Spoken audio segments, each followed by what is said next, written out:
À Londres et New York, les pompiers alertent sur les explosions à répétition de batteries de trottinettes et de vélos électriques. En France, les incendies liés à des batteries semblent se multiplier aussi.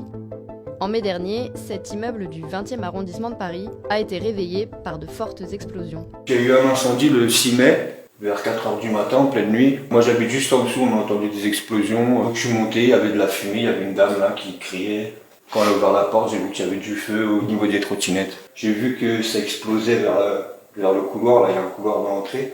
Et il y avait des trottinettes au sol. Environ 3 je dirais, quelques batteries, beaucoup de chargeurs. Il y avait des fils partout, des chargeurs. Donc moi je pense que ce serait venu de là. Ils sont passés par chez moi pour passer la lance incendie. Ils ont sauvé les gens par la fenêtre avec l'échelle. Ils étaient au fond de l'appartement, ils s'étaient regroupés toute la famille dans le fond de l'appart. Des traces de chaleur là sur le vernis, ça a cloqué. Ils ont nettoyé parce qu'il y avait du noir partout sur les murs. La cheville, ça puait, là, ça sent encore un petit peu. On avait peur que c'était le gaz, mais non. Mais alors pourquoi ces batteries se transforment-elles soudainement en boules de feu ?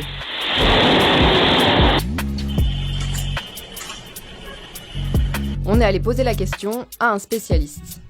Pour bien comprendre ce qui mène à un incendie sur une batterie, je vous ai préparé les différents composants qu'on va pouvoir regarder. Ça, c'est une batterie qui est défaillante.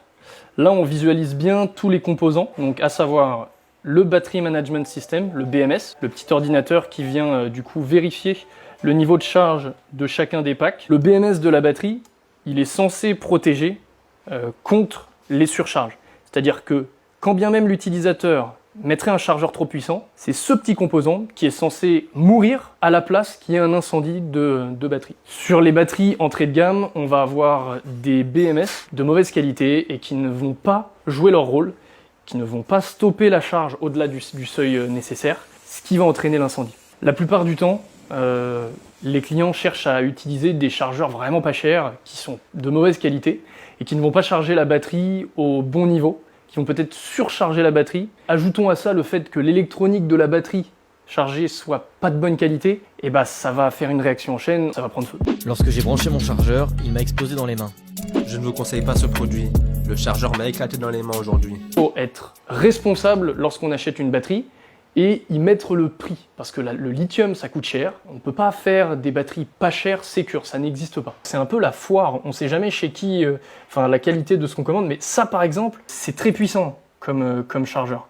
Grosse prudence, parce que est-ce que ma batterie, elle tolère une charge à 5 ampères ? Si j'ai une toute petite batterie de vélo microscopique, il y a intérêt à ce que le BMS soit costaud pour tolérer du 5 ampères. Quand on commande un chargeur sur internet, il vaut mieux s'assurer que les spécifications techniques de son chargeur sont les mêmes que celui d'origine.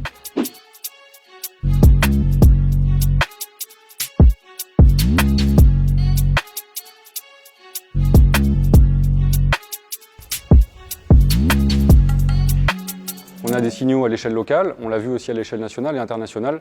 Les feux avec des batteries au lithium sont de plus en plus fréquents. Les interventions pour des trottinettes notamment ou des vélos sont d'autant plus importantes que l'énergie stockée dans ces batteries l'est également. Ces emballements en fait, sont des réactions qui sont parfois inopinées, qui sont violentes, qui sont très rapides.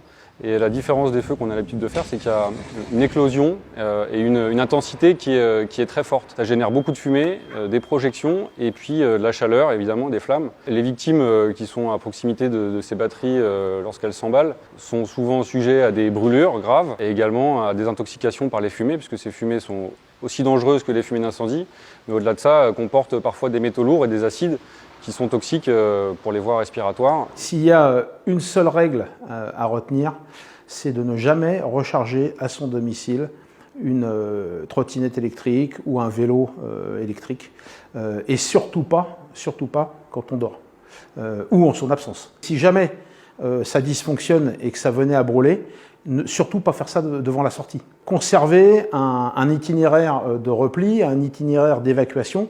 Donc en clair, laisser la porte de son logement accessible et surtout donc ne pas faire ça dans l'entrée.